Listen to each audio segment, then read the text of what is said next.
दूसरी बात, लगातार 2 घटनाएं हो चुकी हैं।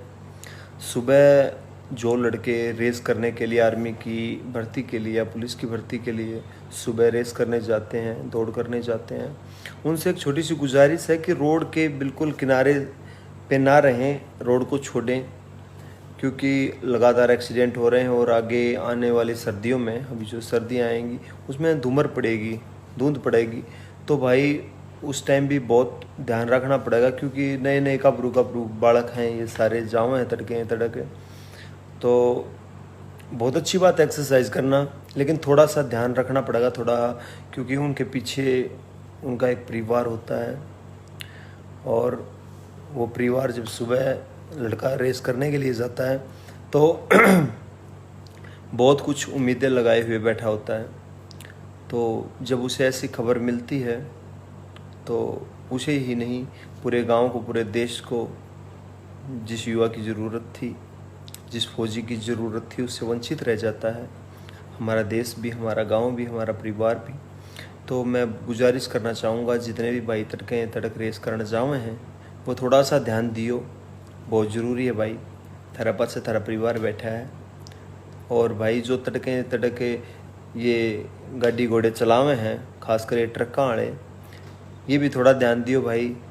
कितने भी कोई भी गांव में, तकरीबन गाँव ही बालक रेस करे हैं, तो भाई जब भी किता के लकड़ो थोड़ा ध्यान दियो कि कोई गाभरू बालक है रेस करता पावर खाम खा आप लोगों की नींद का या आप लोगों के जो सुबह झटके आते हैं उसका शिकार ना हो जाए कोई। तो थोड़ा ध्यान दियो भाई, प्लीज़ रिक्वेस्ट है। और ख़ासकर सारे युवा भैया तो भी गुजारिश है कि तड़के रेस करो तो थोड़ा ध्यान रखो, क्योंकि जो भी रोड के ऊपर गाड़ी घोड़ा लेकर आओ तड़के वो टेम हिस्सा हो है नींद का, झटकियाँ का कि भाई सामने वाला विश्वास ना करियो, अपना मतलब बचाव तुमने खुद करना पड़ेगा।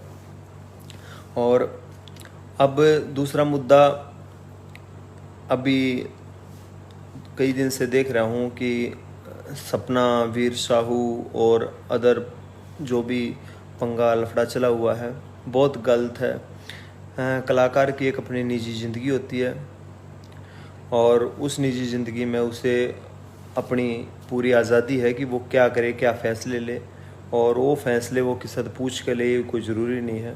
क्यों पूछे भाई, उसकी पर्सनल ज़िंदगी है।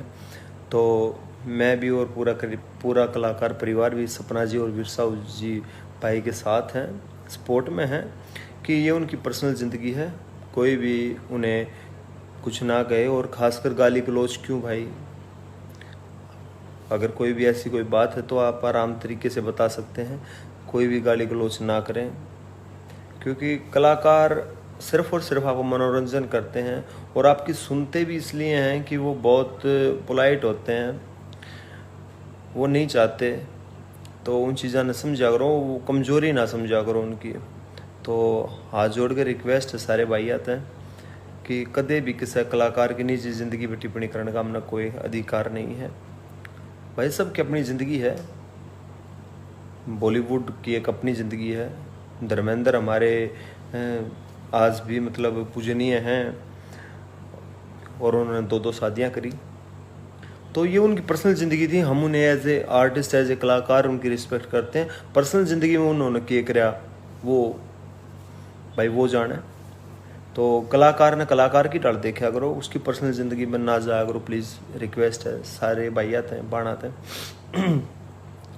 और तीसरा मुद्दा जो चल रहा है वो चल रहा है कि सुमित भाई, जो मतलब अभी आपको पता है अमन भाई के उस केस में, जब भी सारे समाज, पूरी 36 बिरादरी इकट्ठी होकर गई थी, तो सुमित और उनकी गर्लफ्रेंड के ऊपर जो कार्रवाई थी उसके ऊपर अभी टिप्पणियां आ रही हैं कि उनको रिहा कर दिया गया है। तो देखो, कानून अपने तरीके से लगा हुआ है, कई जगह बातें भी हुई हैं। तो उम्मीद है और गुजारिश है कानून प्रणाली से भी और अधिकारियों से भी, पुलिस अधिकारियों से भी, कि वो दूध का दूध और पानी का पानी करेंगे। अगर गलती सुमित भाई की या नेहा की है तो उन्हें सज़ा मिलनी चाहिए, अगर गलती नहीं है तो देखो, ये तो आप लोगों को डिसाइड करना है, आप लोगों के केस की तह तक जाना है, आप लोग डिसाइड करेंगे, हम डिसाइड करने वाले कोई नहीं होते हैं। तो बस इतना, मतलब हमारा सबका इतना ही है कि जो भी है पर्दा बिल्कुल उठे इस चीज़ के ऊपर से, और जिनकी गलती के कारण अमन भाई के साथ ऐसा हुआ तो उन्हें सज़ा ज़रूर मिलनी चाहिए, चाहे उसमें कोई भी हो। तो ये मुद्दे हैं जो कई आज चले हुए हैं। और